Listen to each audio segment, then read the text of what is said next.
Hello সবাইকে, সবাই কেমন আছো? আশা করছি সবাই ভালো আছো। তোমাদের আশীর্বাদে আমিও ভালো আছি। তো আজ শনিবার আয়ুষের স্কুল ছুটি। আয়ুষের শুক্রবার দিনই পরীক্ষা শেষ হয়ে গেছে, তো শনি রবি দুদিন ছুটি থাকে। তো ভাবলাম যাই একটু ঘুরে আসি। আর আমার যদিও ইচ্ছে ছিল না, কারণ ছেলেটা একটু ঠান্ডা লেগেছে, তো ভেবেছিলাম আজকে আর যাবো না। কিন্তু ওই যে ছেলের বায়না, মামার বাড়ির কথা শুনেছি, আর যতই শরীর খারাপ হোক সে তো যেতেই হবে। ওর অনেক বায়না আমি যাব। তো যাই হোক, ওকে নিয়ে আসলাম। তারপর মাও বারবার করে ফোন করে বলছিল যে একটু নিয়ে আয়, দাদাকে অনেক দিন দেখি না। তো ওই জন্য আরও আসা। আর ভেবেছি আমি শনিবার থাকবো, রোববার তো চলে যাবো, আবার সোমবার থেকে আয়ুষের স্কুল শুরু হয়ে যাচ্ছে। তো সেইভাবে শনিবার দিন এসেছি। আর এসেছি বারোটা আস্তে আস্তে প্রায় 12টা বেজে গেছে, যেহেতু বাড়িতে রান্নাবান্না করে সব সেরে কাজকর্ম সেরে তারপর এসেছি। তারপর এসে এদিকে শুরু হয়ে গেছে। তো আমি এসেছি, আমারও খুব মজা, বাপের বাড়িতে এসেছি। তো প্রত্যেকটা মেয়েরই একটা আনন্দ, বাপের বাড়ি আসার একটা মজাই আলাদা। তো এসে এবার সবার বায়না বা সবাই মিলে আমরা প্ল্যান করলাম, চলো আজকে পিকনিক করা যাক। এর আগে যদিও কখনো আমি পিকনিকের ব্লগ কোনো শেয়ার করিনি, তো এই প্রথমবার আমি পিকনিকের ব্লগ শেয়ার করছি। তো এই দেখছো সব নাচ করছে, কেন বক্স বাজছে। এবার সবাই মিলে পিকনিক করব, সে একটা ভীষণ আনন্দ, ভীষণ একটা মজা। আর যদিও পিকনিকের কোনো প্ল্যানিং ছিল না আগের থেকে, যে আমরা পিকনিক করব বা কিছু আগে থেকে প্ল্যানিং করে আসা, তেমন কিছুই ছিল না। হঠাৎ করে এসেছি, সবাই মিলে বলো চলো পিকনিক। আমাদের না আমরা এরকমই। আমাদের পিকনিক মানে যে অনেক দিন আগে থেকে প্ল্যানিং হবে বা পিকনিক, সেটা হয় না আমাদের। হঠাৎ করে হয়ে যায় এরকম। তো সবাই মিলে ভাবলাম তো চলো আজকে পিকনিক করা যাক। তো সেই ভেবে সব পিকনিকে তোড়জোড় চলছে। এই দেখো এদিকে চাল সব মাপা হচ্ছে, মানে কতটা কি লাগবে। তারপরে বাজার থেকে যে আলু সবজি যা যা লাগবে নিয়ে এসেছি। তো তেমন কিছুই হবে না, জাস্ট আমরা মাংস আর ভাত, আর কিছু হবে না।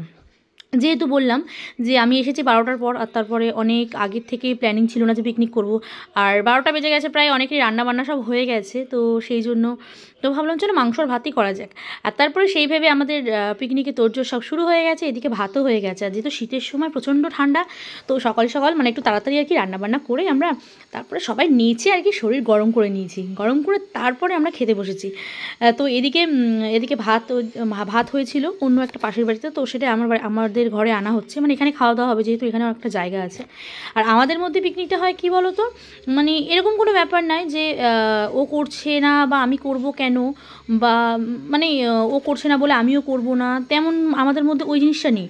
আমাদের সবাই মিলে একসাথে মিলেমিশে। আর পিকনিক মানেই যে অনেক খাওয়া দাওয়া, তোমার অনেক কিছু খাওয়া দাওয়া বা অনেক টাকার অ্যামাউন্ট, তেমনটাও নয়। আমাদের কাছে পিকনিক মানে হচ্ছে একসাথে সবাই মিলে এই যে আনন্দ, এই যে মুহূর্ত, তারপরে একসাথে সবাই মিলে বসে একসাথে খাওয়া দাওয়া, এটাই হচ্ছে ভীষণ মজা। কী খাচ্ছি আমরা পিকনিকে, কী খাওয়া দাওয়া, যেহেতু ডাল ভাতও খাই না কেন, তবুও একটা ভীষণ আনন্দ সবাই মিলে একসাথে, মানে হেসে খেলে এই আনন্দটাই ভীষণ। এই দেখো বললামই রান্নাবান্না আমাদের হয়ে গেছে, অনেক তাড়াতাড়ি রান্না হয়ে গেছে, যেহেতু মাংসর ভাত ছিল, তো সেই জন্য তাড়াতাড়ি হয়ে গেছে। তারপরে এই যে সব নাচানাচি, উফ, মানে সেই ভীষণ ভীষণ আনন্দ। আর আমাদের এখানে কি বলতো, পিকনিকটা হচ্ছে কি একজন দুজন না, আমাদের এখানে প্রত্যেকটা বাড়িতে আমরা সবাই বড় থেকে ছোট, বাচ্চা থেকে শুরু করে একটু বয়স্ক এজ অবধি সবাই আমরা মানে সবাই মিলে এরকম হাসি খুশি একসাথে নাচা গানা করে, মানে খুব আনন্দ, ভীষণ আনন্দ আমাদের হয়। তারপরে নাচ গান করে এদিকে চলে এসেছি আমরা খাবার পাটে। এই দেখো এখানে মাংস একদম সবাইকে সমান সমান দেওয়া হচ্ছে, যাতে বলা না হয় যে একে বেশি দেওয়া হয়েছে, একে কম দেওয়া হয়েছে। তো সেই জন্য আমরা কি একবারে যে কজন আছে আমরা একবারে সেই বাটিগুলো একদম সাজিয়ে একবারে সবাইকে সমান সমান করে ভাগ করে দেওয়া হয়। তারপরে এক্সট্রা যখন মাংস যদি থাকে, তখন সবাইকে আলাদা আলাদা করে, যারা ছোটো ছোটো বাচ্চা আছে তাদেরকে সেগুলো ভাগ করে দেওয়া হয়। এই দেখো, আর রান্নাটা সত্যি বিশ্বাস করো, লোক যেহেতু বেশি, আর যেহেতু একটা তরকারি, সেহেতু ঝোলটা একটু বেশি হয়েছে, কিন্তু খুব টেস্টি হয়েছে, খুবই টেস্টি।